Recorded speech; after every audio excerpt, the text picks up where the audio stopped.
Hey everybody, how's it going? Welcome to Three Mormons.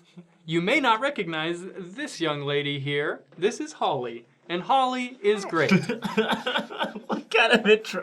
This is I am great. It's like No, a you're great. it's like a Mr. Rogers intro. Just you know Well, what? hello. Welcome to my neighborhood. This is my sweater.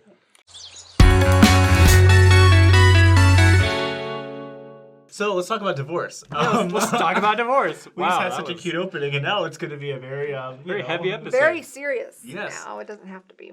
Holly, where are you from?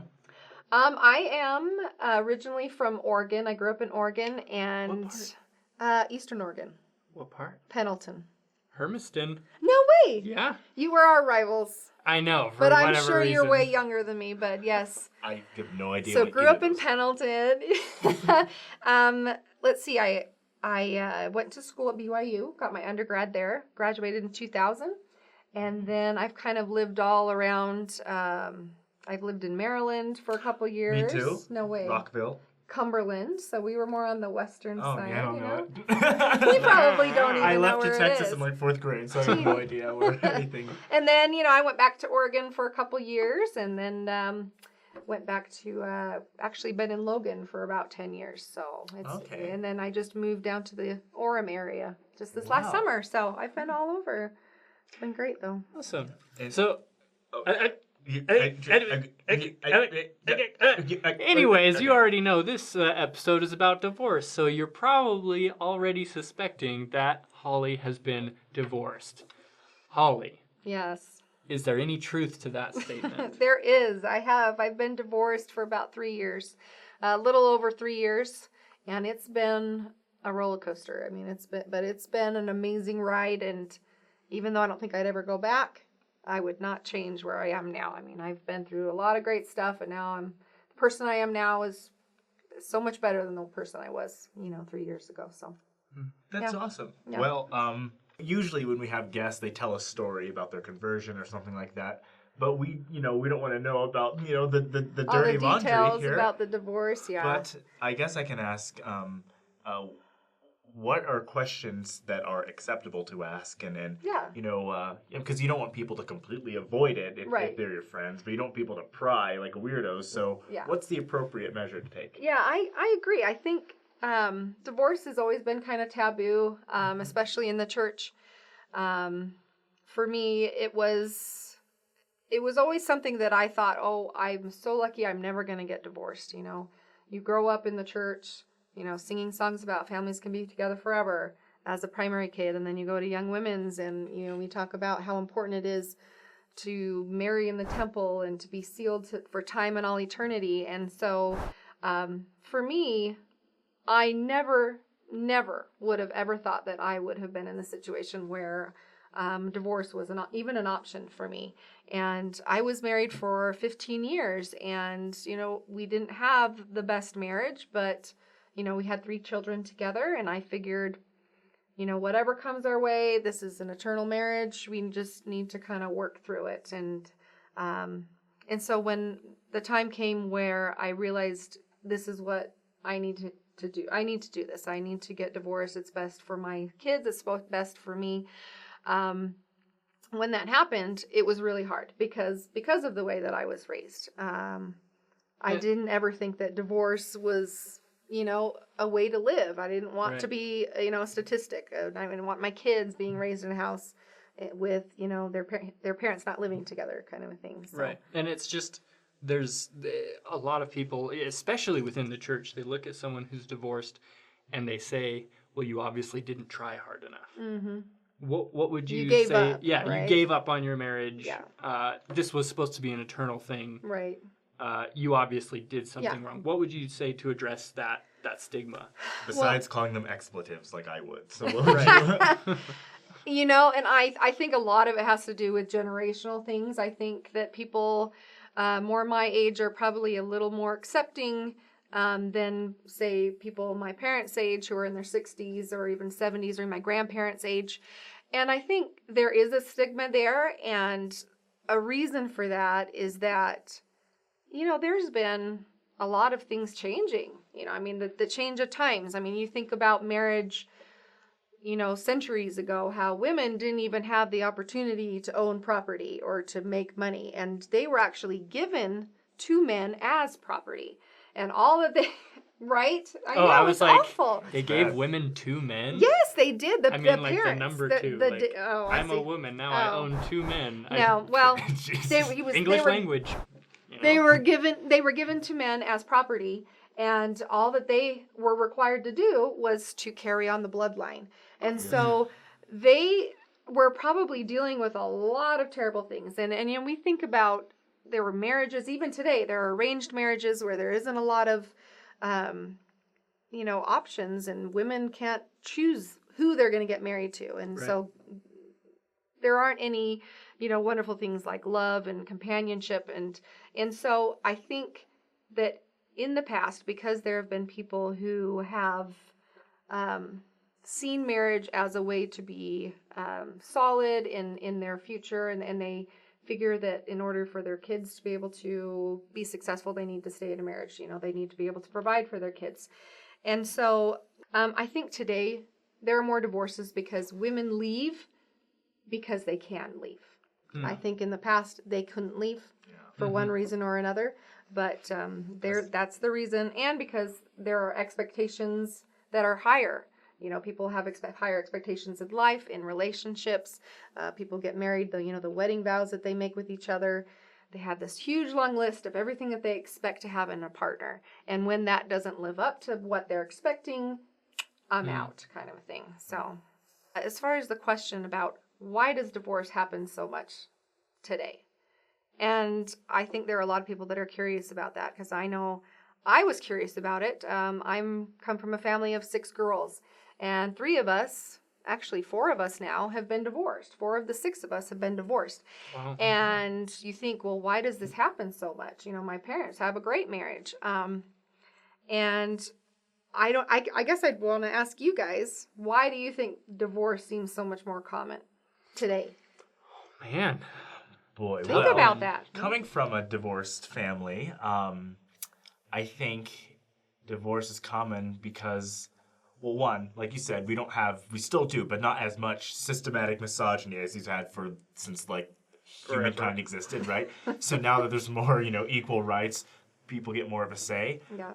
I think that there's a lot more distractions that happen now, where it's harder to stay in love with someone, because there's always this person, and then there's always someone else. There's always something else. Financial, insecurities.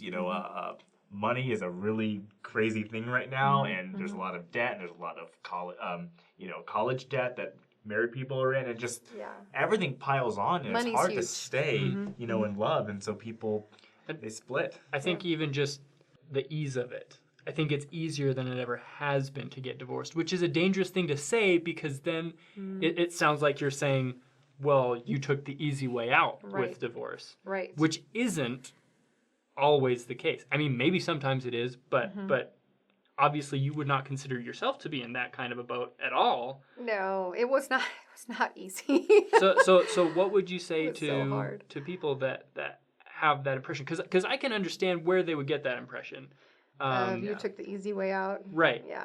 But how do we change that mindset, especially within the church, that sometimes divorce is the only way out? I agree. And I was going to say, the thing that would come to my mind as to why divorce happens so common is because of infidelity, because the easy access to other people, online affairs, online pornography, and I think that definitely adds fuel to the fire.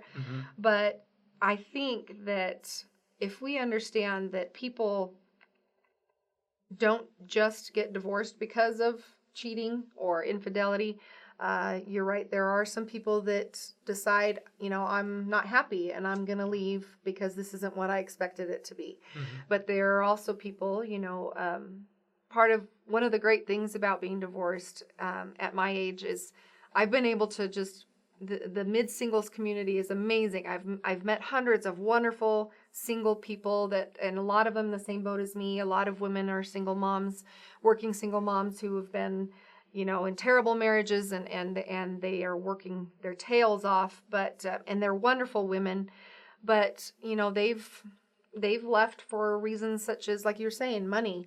I had a friend who had to leave her husband because he refused to get a job, and he just kind of sat around, didn't help with the kids, and she just is like, I can't do this anymore, you know. And I have a friend, you know, of course, who her husband would lie and was just very emotionally abusive. And so it's not just the fact that there was some serious sexual transgression of why divorce happens today. And I think the reason why there is the stigma is because that was usually the only reason that divorce was accepted, especially in the church.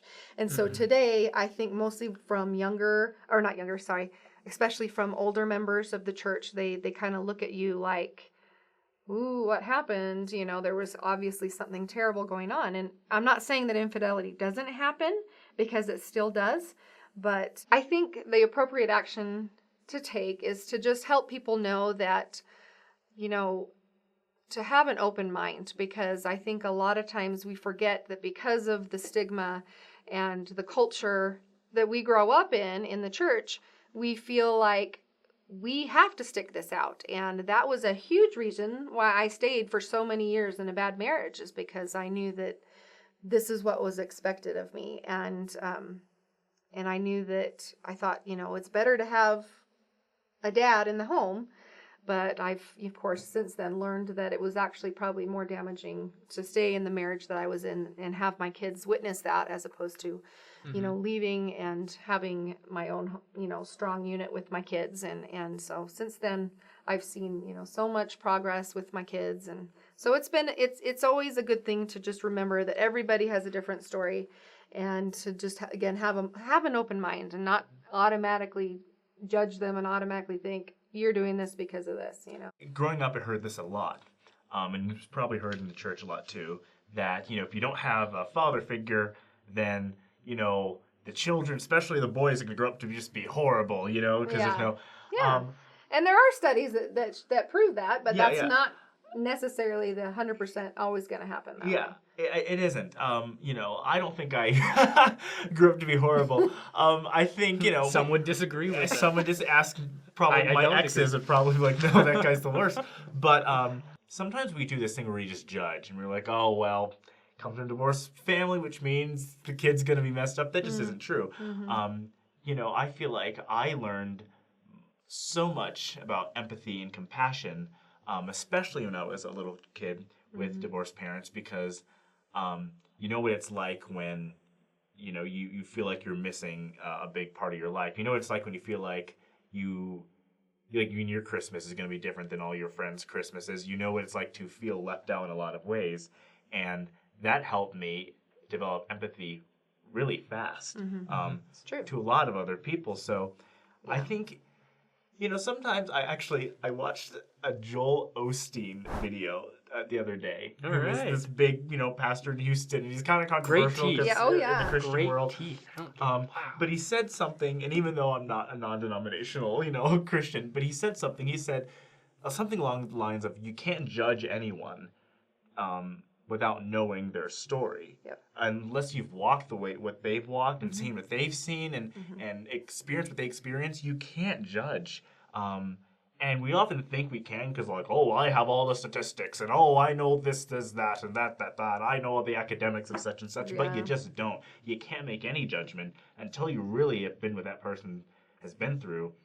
And I think that people who've gone through divorce are a wonderful example of that, you know? Yeah, absolutely. So post-divorce, what were some of the ways people treated you that obviously did not help, and what are some of the good things that people did? Yeah, like I was saying, one of the greatest things was, of course, meeting just the community of single, I guess, divorced parents out there, divorced singles, and they are amazing. And so I have had some of the greatest experiences in the last 3 years with these wonderful friends. I mean, I don't think I've ever had so many friends and such a good support system since I've been divorced. So that's one of the greatest things. One thing specifically for me that was the most difficult about the one thing that was most difficult about my divorce was that my life was completely changed. I mean, I remember that summer that I was separated, just thinking like, everything that I've spent the last 20 years preparing for and building and making, including children, a family, and even the future, all these plans that I've made, that I thought that I was going to be with this man forever, all of those plans were just gone. They weren't broken. A lot of times people saying their lives were shattered. There wasn't anything there. It was literally just like gone, like dust, like oblivion, gone to oblivion. And that was the hardest part, was that I was just realizing like everything that I thought my life was is just not there anymore. And so I literally felt like I had to start over and start reestablishing myself again and building up building from the bottom up. And so being in that place is very hard. And when I returned, I returned back to Logan after the divorce with my 3 kids. We actually moved back into the same ward that I had left from being married. And so I thought it was going to be amazing because the kids still knew kids there and I still had a lot of friends. But I didn't realize, most of my friends were friends with me as a couple, with my husband. And so a lot of those friends, it was interesting. They just kind of disappeared. I never saw them. They never, called me. They never asked me to do things. They never invited me and my kids over for dinner. They just kind of Homer Simpsoned into the bush. They were just like, what happened? I thought we were like best friends and they never showed up. And that hurt because at this time I needed so much support. I didn't have any family in Logan. People were actually kind of shocked that I had come back to Logan because I didn't have family there. But I knew it was where I needed to be, which I understood later. I ended up going back to school at Utah State and getting my master's degree. So that's why I needed to be there. But the first year or so was really rough because I didn't have the friendship I thought that I had with my friends. But it was also at this time where the true friends actually came to the surface. And some of, specifically my friend Crystal, shout out to her, she came to my rescue. She was my guardian angel. She was there to help me with my kids. My youngest was in preschool at the time. I had to get a job, so she was there to watch him when I was at work, and then I started school, and she was there when he was there for half-day kindergarten. And it was just amazing how she just stepped it up. And she has 6 kids of her own. So, it wasn't like she just had all this extra time on her hand, Right. And I felt so bad asking her for help. But there were times where I just could not do it on my own. And I just needed help. And it was now, a couple years later, she tells me that it was because she had a strong impression from the Spirit that she needed to help me. And I know now that I couldn't have done it without her. I could not have gone to school, gotten my master's degree without her help. And so to answer your question, if you know someone who's been divorced, don't do nothing. Don't pretend like it just doesn't happen, because it didn't happen, like it doesn't exist. I know that people are worried to ask things that they're not, that's taboo. They don't want to ask all the details. They don't really know what to ask. So just ask them. Say, how can I help you? What do you need? And for me personally, it was, I need help with my kids. If I have to go to work and I have a sick kid, can come stay with them? Or, my kids have appointments and I have to be here. So that's where I needed the most help. So please, and that may not be the way for everyone, but if you know someone who's been divorced and you just want to help but you don't know what to say, just text them, call them, say, what can I do to help? That's the best thing you could do, for sure. Great. Yeah. Dating at my age, it's pretty interesting. I think it's really good that I'm single today, because can you imagine how long it would take to actually find someone you want to date if you were just waiting for people to hook you up with someone they knew? Oh, I know a guy, kind of a thing. Ooh. Thank goodness for online dating. Of course, there are some sketchy people out there, so you kind of need to learn how to navigate through the scary people. But it's a scary statement. There are some sites that you can trust more than others. Craigslist. I would suggest if there are divorced people out there and they're looking to actually look for an actual relationship, the sites where you have to pay a monthly fee, those are probably going to be your best bet, because you get what you pay for. So if people are just looking for random hookups, they're not going to pay for that. So if someone's actually looking for a relationship, it's okay to spend, $20 a month. And actually, I did that for one summer. And actually, the guy I'm dating right now, I actually met him by accident on LDS Planet. I accidentally flirt with him. I was like scrolling through something, and I looked up and I looked back down, and it says flirt sent, and I'm like, oh no, I flirted with some random person, and it ends up to be this guy that, we've been dating for over a year, so you never know, I think that How there's flirting has changed. It's true. Yeah, Well, there's some guidance there, but it's thank you so much for coming on the show and being vulnerable and talking You're about these welcome. things because, and the people involved in the story might end up watching this episode and then, I mean, we don't live in Logan's, who cares? But I'll tell him to watch it. The good people, anyway. yeah, good to get. Well, And the bad people, you can learn something from it. The bad people. It's been great. I got my master's degree in social work, so I'm a therapist right now, and I've actually been focusing a lot of my extra time outside of work in setting up a support group, mainly for people who have been traumatized from sexual betrayal. What's the name of the group? It's Surviving Sexual Betrayal, and I hold it in Pleasant Grove every Thursday night at 7:30. And it's free to the public, so it doesn't cost anything, so Great. it's wonderful. Yeah. Then you need to like and subscribe to 3 Mormons. Are you going to put the little thing down? yeah. I know people do this. Click here. You can follow us on Instagram, Facebook, and Twitter, and comment below and tell us what you think. And if you've been through a divorce or you have divorced parents, share a bit of your story too. Yeah. And the promo YSA world, we just swipe, and